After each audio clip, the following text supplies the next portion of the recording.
Powell's 0 for 2, Jim Valvano, and Conley has posted a 9-9. He has stated that he might go for the spectacular one. He'd like to take off from behind the foul line. Is he going to do it? Can he do it? Yes, he does! Did y'all see that? Now, correct me if I'm wrong, but is that not the furthest dunk ever? I mean, there's been hundreds of athletes who've dunked from the free throw line, many of which were done on camera for the world to see. But none of these dunks were from this far out. So we just witnessed the longest dunk ever recorded, and it came from a man who wasn't even a basketball player. In fact, this dunk occurred back in 1992 in a dunk contest where none of the contestants were basketball players.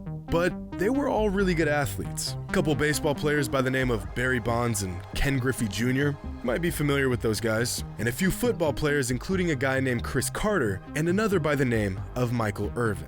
You may have seen many dunk contests, but you've never seen one like this. Today's video is sponsored by Raid Shadow Legends. If you haven't heard of it yet, you know what? No.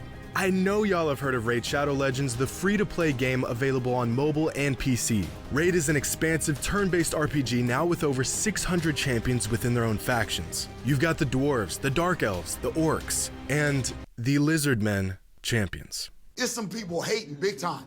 Improve the skills and abilities of your champions to defeat super-powered bosses like the Arcane Keep Guardian. Prove to Sir Galaroth that you are worthy of his arcane potions, and they're all yours. But you better come prepared to face this boss, because the dude will gladly dog walk you and your clan right out of his keep.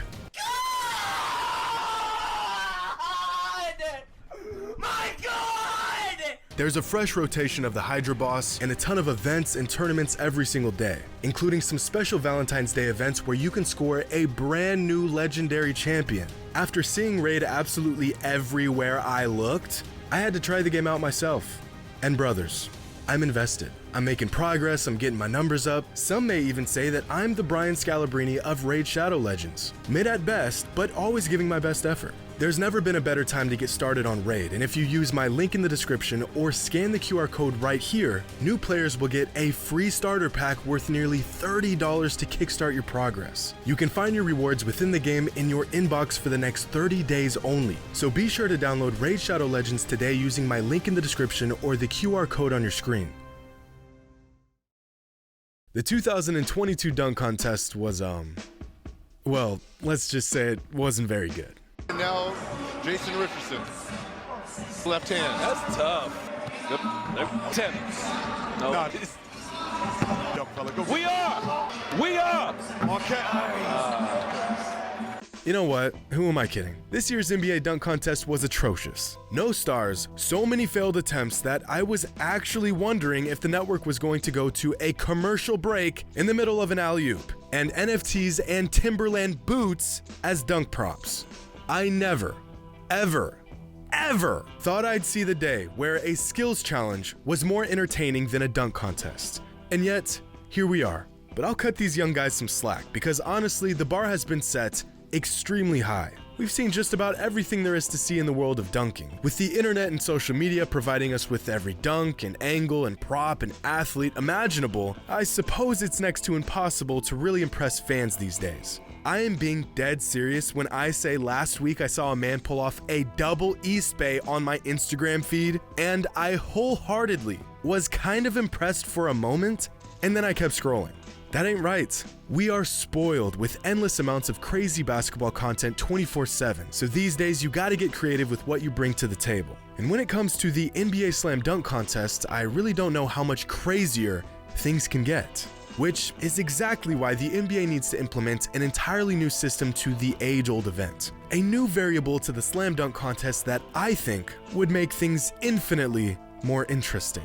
Something that we've actually seen before, way back in the late 80s and early 90s. Back in 1988, Foot Locker had a stroke of genius when they thought to themselves, hey, what if we had a slam dunk contest, but without any basketball players? Brilliant. Introducing the Foot Locker Slam Fest, featuring all your favorite athletes doing something they don't usually do. Now, the first Foot Locker Slam Fest was back in 1988, but other than a mention of the event in future broadcasts, I can't find a single article or video on the contest, so we're just gonna act like it didn't exist. Is this historically accurate? No. Do I care? No. 1 year later, Foot Locker brought back the Slam Fest and all of its greatness, and immediately some of the biggest names in sports entered in on the action. NFL Hall of Famer and that one player I used to absolutely trash my brother with in NFL Street, Eric Dickerson, was one of the contestants. The multi-sport legend Dion Sanders also took part in the contest, adding to the list of athletic feats he can do that most of us can't. One of the greatest track and field athletes of all time, Carl Lewis, was also competing that night. In just its second year, the Slam Fest was drawing in some of the biggest names in sports. But this name right here may look familiar. Mike Conley. Not the Mike Conley we know from the Utah Jazz, but his father, Mike Conley Sr. Mike was an absolute freak of an athlete, but more on him in a little bit. This Slam Fest was a totally new concept. It was fresh, there was $50,000 in prize money on the line, and it was commentated by Ahmad Rashad and the Wilt Chamberlain. If only the dunks were as awesome as the concept itself, maybe we'd have heard of this event sooner. In the following year, the Slam Fest made its third go-around with a few new faces, one of them being long jump world record holder Mike Powell, who stopped in to show off his alien-like jumping ability. The fans were loving it, the energy was electric, the Slam Fest was a thing of beauty. 1 year, Olympic weightlifter slash strongman slash your favorite wrestler's favorite wrestler, Mark Henry, joined in on the action. Now, Mark is and was a very large man. At 6'3", 370 pounds, Mark might just be the widest human being to ever dunk a basketball. I mean, the dude spent his days moving 1,000 pounds of weight on his back, so I guess dunking a basketball was the least impressive thing he did that afternoon. Look at this man palm this basketball like a grapefruit. Needs an 8.8 to advance to the finals. What a story that would be if he were to get into the finals. I am thoroughly impressed and equally terrified. Here's something you don't see in any other dunk contest. Barry Bonds using a can of Stickum to grip the ball better. Completely legal in this dunk contest. 1 year, the event even featured a boxer.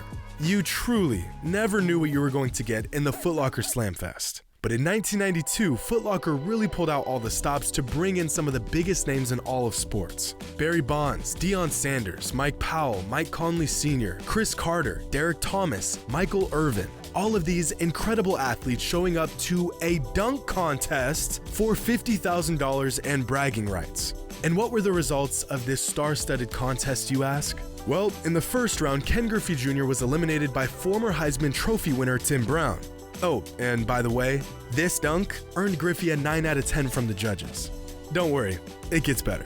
Next, long jumping legend Mike Powell faced off against all-pro linebacker Seth Joyner. This matchup was a foregone conclusion before it even began, because Mike Powell is one of the greatest jumpers the world has ever seen.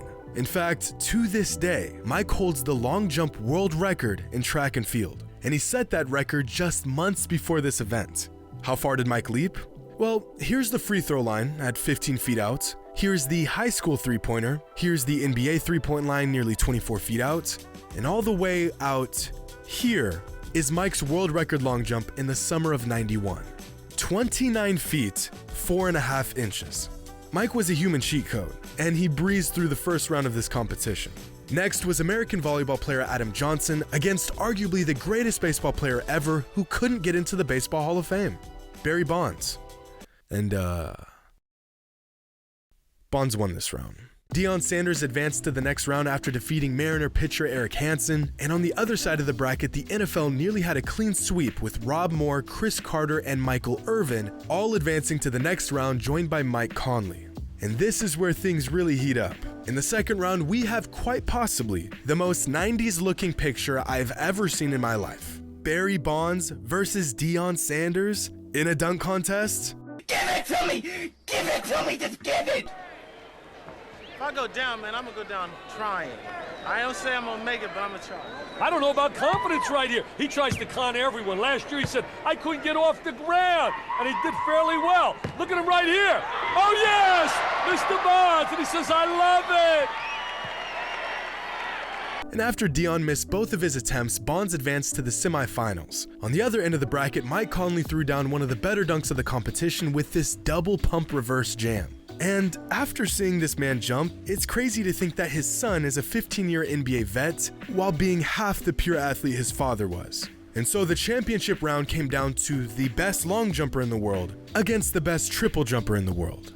The dunk that secured the victory was the longest dunk you've ever seen in your life. Powell's 0 for 2, Jim Valvano, and Conley has posted a 9-9.